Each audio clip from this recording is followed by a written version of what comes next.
Assalamualaikum warahmatullahi wabarakatuh. Hai para sahabat semua. Bismillah. Sholawat serta salam semoga tercurah kepada Nabi Muhammad Sallallahu Alaihi Wasallam. Kisah hari ini sungguh luar biasa. Bayangkan, seorang janda muda nan cantik melamar seorang pemuda miskin dengan mahar uang tunai sebesar 5 miliar rupiah. Tapi ternyata ada alasan yang lebih dalam dari sekadar harta. Yuk simak sampai habis. Dan jangan lupa tekan tombol subscribe, like, serta share, agar cerita penuh inspirasi ini bisa menyentuh lebih banyak hati. Di sebuah desa kecil di lereng pegunungan Jawa Tengah, hidup seorang pemuda bernama Darman, 26 tahun. Kulitnya legam terbakar matahari, rambutnya agak kusut, dan bajunya selalu sama tiap hari. Kaos oblong lusuh dan celana jeans bolong di lutut. Darman bukan pengangguran. Ia adalah penjual gorengan keliling pekerjaan yang digelutinya sejak lulus SMP. Ia membawa gerobak sederhana dengan tulisan gorengan murah 5.000 dapat banyak, dan setiap pagi ia dorong dari rumah ke pasar, sore hari ke tepi jalan dekat terminal. Meski hidupnya jauh dari layak, Darman terkenal ramah, jujur, dan tidak pernah mengeluh. Banyak orang di kampung yang menyukainya, terutama anak-anak kecil yang suka ia traktir bakwan atau tahu isi gratis kalau mereka sedang tak punya uang. Tapi dalam hatinya, Darman menyimpan harapan yang tak pernah padam. Suatu hari, hidupnya akan berubah. Entah bagaimana caranya. Suatu sore, ketika langit mulai menguning dan angin sejuk meniup pepohonan di pinggir jalan raya desa, Darman menghentikan gerobaknya di bawah pohon beringin besar. Tempat itu biasa ia pilih karena dekat dengan perkantoran kecil dan akses ke perumahan elit baru di ujung desa. Tapi hari itu berbeda. Saat ia tengah sibuk membalik tempe mendoan yang sedang digoreng dalam wajan kecil, tiba-tiba sebuah mobil Alphard hitam mengkilap berhenti tepat di depannya. Pintu mobil terbuka pelan. Dari dalam keluar seorang wanita muda, mengenakan gaun biru langit selutut dengan sepatu hak tinggi yang menjejak lembut ke aspal. Rambutnya panjang tergerai, wangi parfumnya sampai ke hidung Darman, meski ia berdiri 2 meter lebih. Mata Darman langsung membelalak. Wajahnya cantik seperti artis FTV, dan kulitnya putih bersih kontras dengan debu desa. "Mas, ini gorengan berapa satuannya?" tanya wanita itu sambil tersenyum manis. Darman sampai gagap. "Iya, Mbak, 5.000 dapat 6. Wanita itu tersenyum makin lebar. "Saya beli semuanya." "Ya, tapi tolong, saya ingin ngobrol sebentar sambil duduk di sini. Boleh?" Darman mengangguk, masih tak percaya dengan apa yang sedang terjadi. Ia buru-buru membersihkan bangku kayu kecil yang biasanya ia pakai untuk duduk sendiri. Wanita itu pun duduk dengan anggun, membuka dompetnya, dan mengeluarkan selembar uang 100 ribuan. "Ini untuk gorengannya. Sisanya, Mas simpan saja. Saya cuma pengen makan satu gorengan saja sambil lihat matahari terbenam," katanya. Darman hanya bisa terdiam. Ia mengambil satu bakwan panas, meletakkannya di atas kertas minyak, dan memberikannya dengan kedua tangan. Dalam hati, ia bertanya-tanya, siapa wanita ini? Mengapa mau mampir ke tempat jualannya? Dan yang paling aneh, kenapa dia tidak jijik duduk di bangku kayu reyot penuh noda minyak? Beberapa warga yang lewat melirik ke arah mereka dengan tatapan bingung. Seorang pemuda kampung dan seorang wanita kota duduk bersebelahan seperti teman lama. Dunia seperti berhenti sebentar. Hari itu, langit sore di desa tampak lebih indah dari biasanya. Dan di sanubari Darman, muncul getaran yang tak bisa dijelaskan. Bukan karena cantiknya wanita itu, tapi karena caranya memandang dirinya, seolah ia adalah manusia yang berharga. Sejak pertemuan sore itu, hari-hari Darman tak lagi sama. Ia tak bisa melupakan senyum wanita cantik yang menyebut namanya Syafa. Bukan hanya karena kecantikannya, tapi karena sesuatu yang lebih dalam. Ada kelembutan, ada ketulusan, dan ada misteri. Esoknya, saat Darman sedang menggoreng tempe di tempat biasa, suara mesin mobil mewah kembali terdengar. Alphard hitam itu berhenti tepat di tempat yang sama. Darman gugup. Ia tak menyangka wanita itu akan datang lagi. Syafa turun dengan balutan blus putih dan celana panjang abu-abu elegan. Tanpa banyak bicara, ia duduk di bangku kecil yang kemarin, lalu membuka botol air mineralnya. "Hari ini ada tahu isi?" Tanyanya ringan. Darman tertawa kecil. Ada, Mbak. Masih hangat. Syafa mengangguk dan memandang ke arah senja yang mulai jatuh di balik bukit. Hari demi hari, Syafa datang lagi dan lagi. Kadang hanya 5 menit, kadang lebih dari setengah jam. Kadang beli gorengan, kadang hanya duduk diam dan menikmati semilir angin sore. Tapi setiap kali ia datang, ia selalu membayar jauh lebih besar dari harga seharusnya. Darman berkali-kali menolak, tapi wanita itu selalu bilang, "Saya beli waktunya juga, Mas, bukan cuma gorengannya."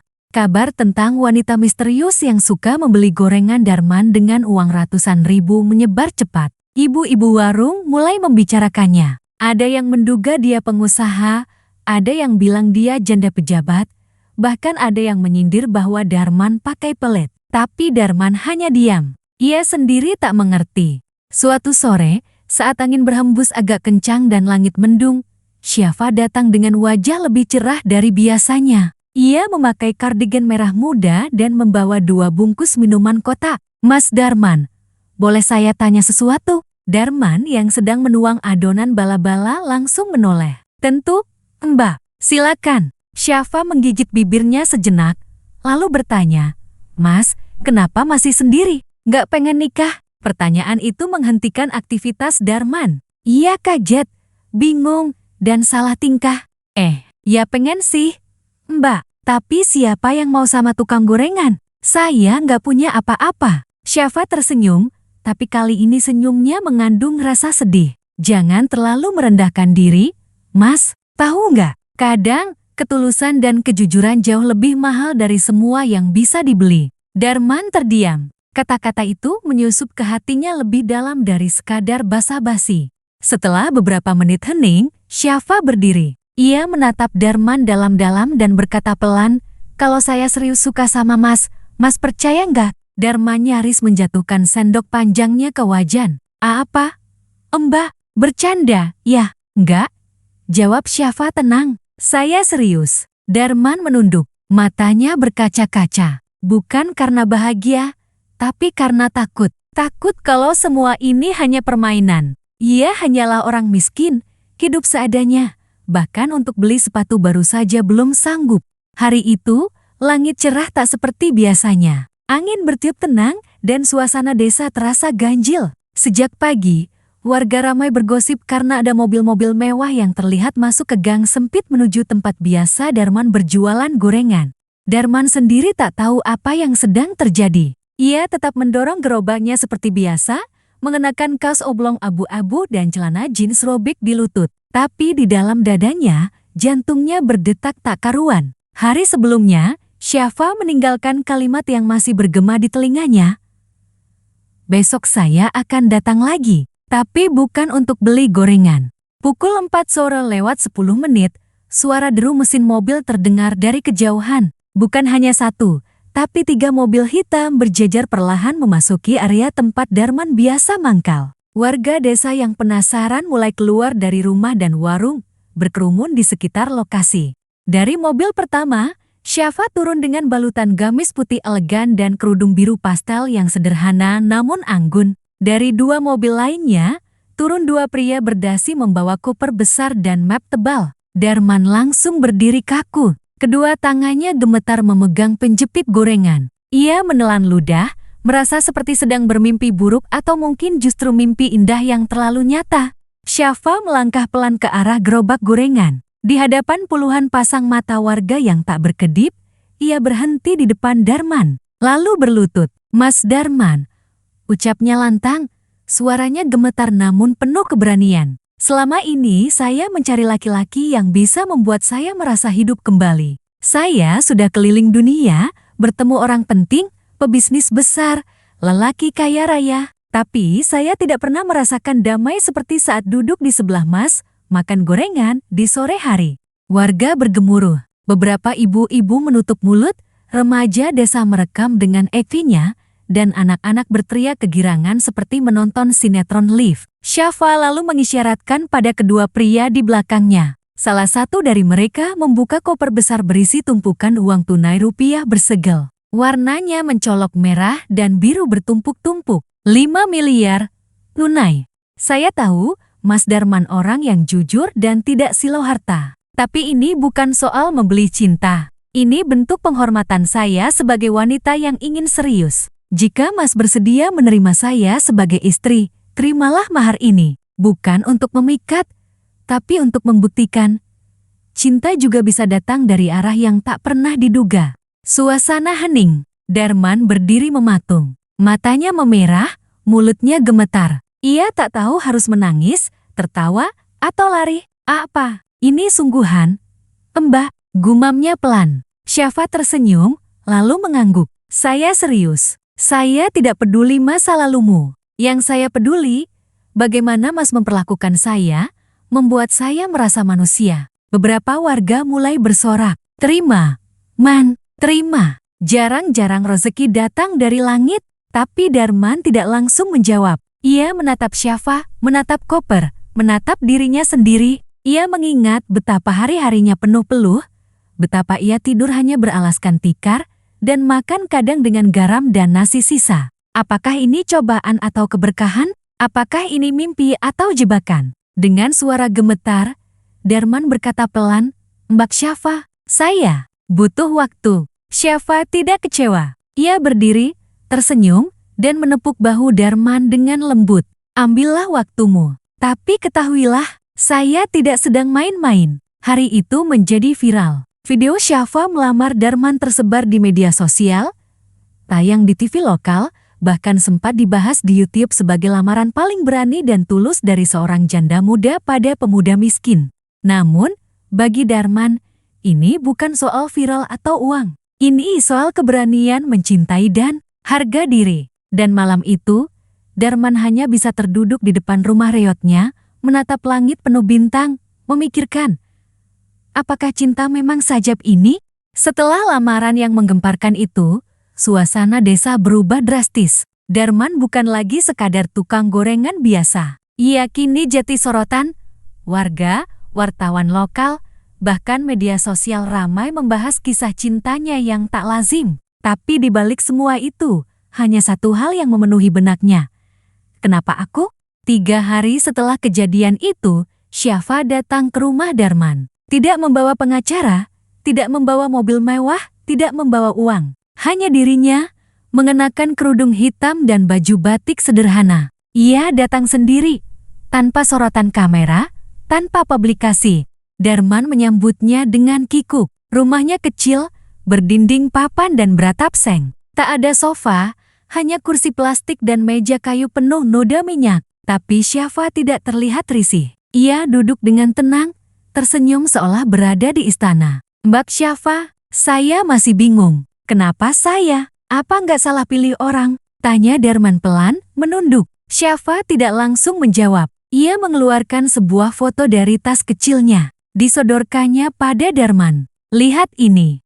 Darman mengambilnya. Di foto itu, tampak seorang pria muda berdiri di tengah taman bunga. Wajahnya nyaris sama persis dengan Darman. Bahkan postur tubuhnya, cara tersenyumnya, seperti bercermin. Itu, siapa? Tanya Darman. Suami saya, almarhum Reza. Hening. Hanya suara angin dan ayam jago yang terdengar dari luar rumah. Syafa menarik napas panjang. Matanya mulai berkaca-kaca. 4 tahun lalu, suami saya meninggal dalam kecelakaan helikopter waktu dalam perjalanan bisnis. Kami baru menikah 2 tahun. Sejak itu, saya kehilangan arah. Saya tutup hati, saya fokus kerja. Tapi setiap malam, saya menangis. Saya merasa seperti setengah jiwa saya ikut mati bersamanya. Ia berhenti sejenak, menunduk. Lalu saya melihat Mas Darman. Waktu pertama kali beli gorengan itu, saya pikir saya sedang berhalusinasi. Mas mirip banget sama dia. Tapi bukan cuma wajah, Mas. Cara Mas bicara, cara Mas tertawa. Bahkan cara Mas nyodorin gorengan. Persis, seolah-olah Allah ngasih saya kesempatan kedua. Darman tercekat. Ia tidak tahu harus berkata apa. Hatinya seperti diremas, antara kagum, takut, dan bingung. Tapi kemudian saya sadar, saya tidak jatuh cinta pada bayangan masa lalu. Saya mulai mengenal Mas sebagai Mas Darman, yang jujur, sederhana, nggak pernah pamer, dan penuh kasih sayang. Saya jatuh cinta, bukan karena Mas mirip Reza, tapi karena Mas adalah Mas Darman. Air mata menetes di pipi Syafa. Darman diam terpaku. Emosinya bercampur aduk. Ia merasa dihargai, dicintai, tapi juga terbebani. Saya tahu, ini terlalu cepat, terlalu gila mungkin. Tapi saya nggak mau kehilangan kesempatan kedua ini. Saya hanya ingin hidup sederhana. Nggak perlu mewah. Cuma butuh laki-laki yang bisa buat saya merasa aman. Dan saya yakin, itu Mas. Darman menghela nafas panjang. Ia berdiri, berjalan pelan ke sudut dapur, lalu kembali dengan segelas air putih. Maaf kalau saya nggak bisa langsung jawab. Saya takut mengecewakan Mbak. Saya juga takut. Saya nggak cukup baik.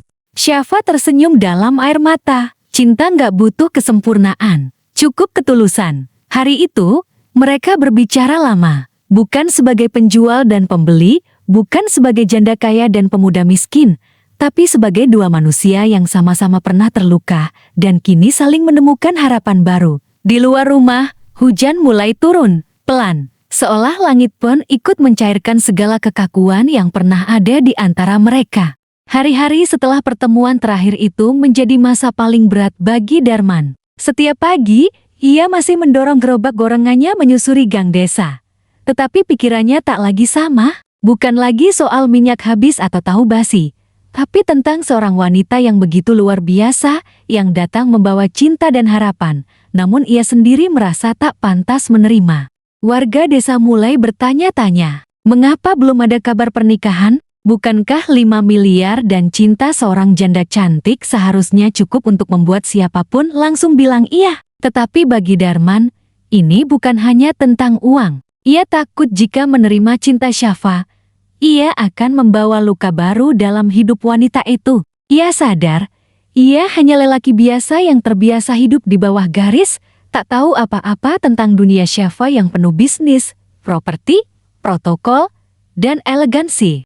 Sore itu, Darman memutuskan untuk menyelesaikan semuanya. Ia berjalan ke rumah Syafa di perumahan elit, membawa satu map kertas coklat berisi surat balasan. Tangannya gemetar saat menekan bel pagar, dan jantungnya berdegup lebih cepat dari biasanya. Syafa menyambutnya hangat seperti biasa, bahkan sempat tersenyum saat melihatnya berdiri kikuk di depan pintu. Namun senyumnya perlahan memudar ketika Darman menyerahkan map itu kepadanya.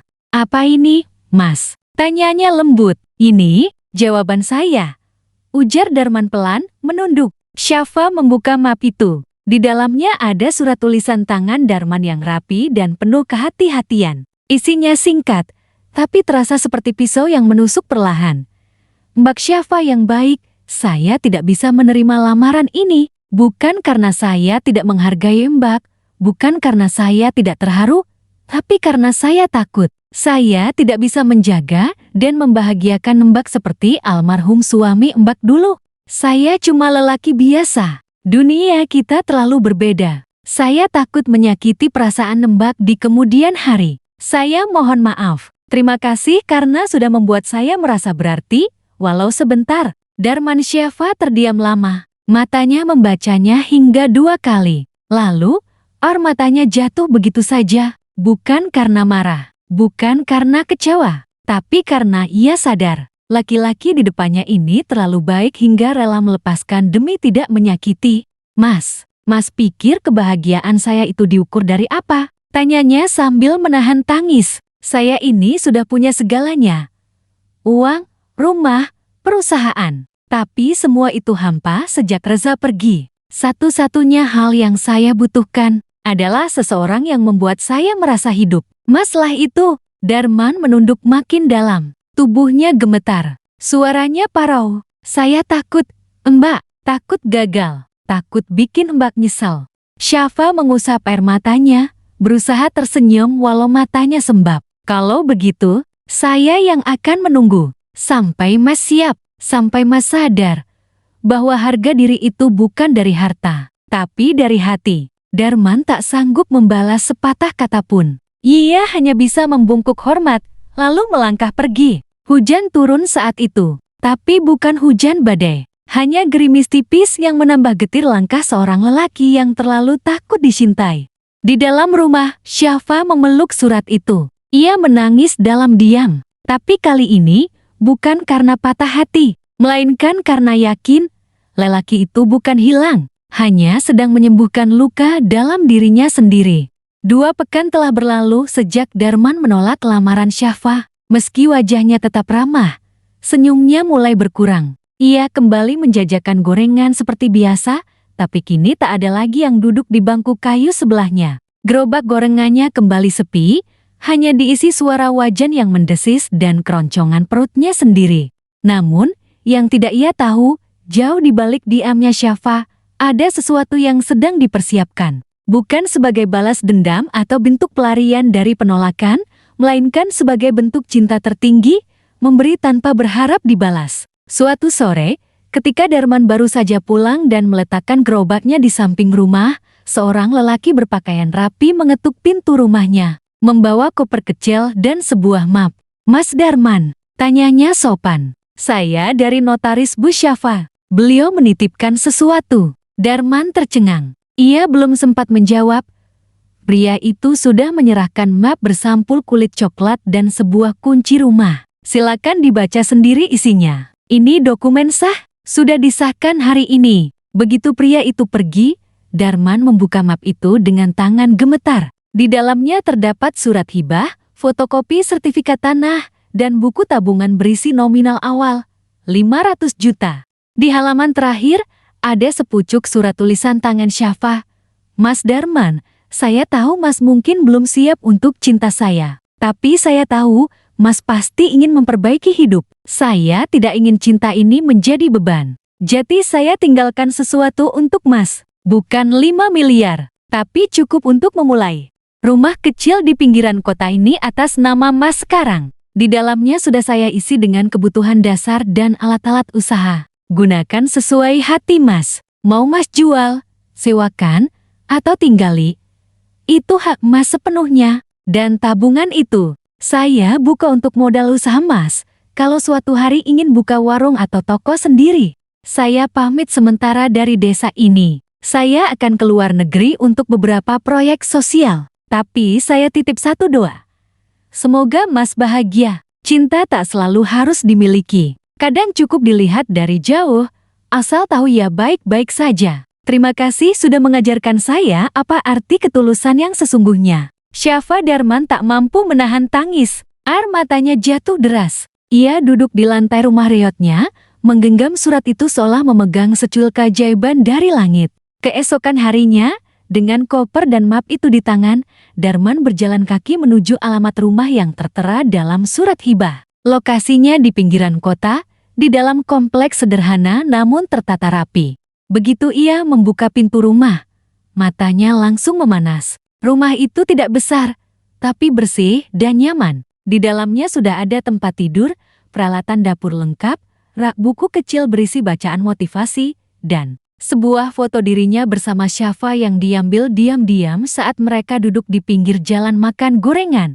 Di meja makan, ada sepiring tahu isi, masih hangat. Darman menangis seperti anak kecil. Ia terduduk di lantai, memeluk foto itu, dan untuk pertama kalinya ia benar-benar menyadari, cinta sejati bukan tentang memiliki, tapi tentang memberi dan mendoakan diam-diam. Dalam benaknya, Darman hanya mampu berkata, "Kenapa engkau begitu baik, Mbak?" Hari-hari berikutnya, Darman tak lagi menjajakan gorengan di pinggir jalan. Ia membuka kedai kecil di depan rumah barunya. Gorengan sore rasa yang tertinggal, lengkap dengan bangku untuk duduk santai. Dan setiap senja, ia memandang langit, berharap Syafa di sana baik-baik saja. Setahun telah berlalu sejak Darman menerima hadiah tak ternilai dari Syafa. Rumah, modal usaha, dan cinta yang tidak menuntut apa-apa. Kini, kedai gorengannya yang diberi nama Gorengan Sore Rasa yang tertinggal sudah terkenal di kalangan warga sekitar. Ia tak lagi menjajakan dagangan dengan gerobak keliling, tapi berdiri melayani pembeli di warung kecil miliknya sendiri. Dinding warung dihiasi foto-foto suasana desa, kutipan-kutipan motivasi.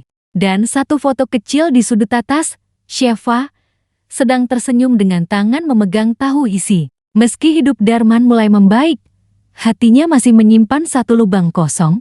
sosok perempuan yang pernah membuatnya merasa sangat dicintai. Sejak surat terakhirnya, Syafa benar-benar menghilang. Tidak ada kabar, tidak ada kunjungan. Ia seolah tertelan bumi. Namun cinta sejati tidak menuntut hadir setiap hari. Ia cukup tahu bahwa yang dicintainya bahagia. Sampai pada suatu sore, di pertengahan musim hujan, langit menggantungkan awan kelabu dan angin meniup daun-daun kering ke jalan. Darman tengah membereskan meja kedainya ketika sebuah mobil hitam berhenti perlahan di seberang jalan. Pintu mobil terbuka. Seorang wanita turun perlahan, mengenakan kerudung abu-abu dan gamis hijau tua. Wajahnya sedikit pucat, tubuhnya lebih kurus, tapi matanya masih mata yang sama. Mata yang dulu memandang Darman dengan ketulusan tak terbeli.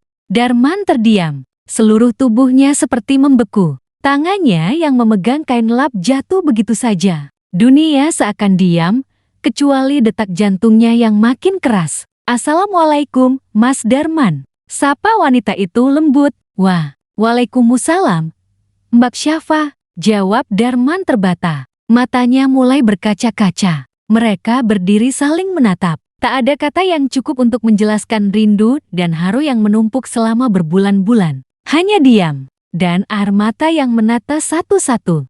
Syafa tersenyum, walau jelas terlihat ia menahan isak. "Boleh saya duduk lagi di bangku warung ini, seperti dulu?" tanyanya. Darman mengangguk, lalu buru-buru menarik kursi plastik favorit Syafa yang sengaja tidak pernah ia ubah sejak dulu. Syafa duduk perlahan. Ia membuka kotak kecil dari tasnya dan mengeluarkan 2 gorengan tahu isi yang ia beli dari warung sebelah lalu meletakkannya di atas kertas minyak.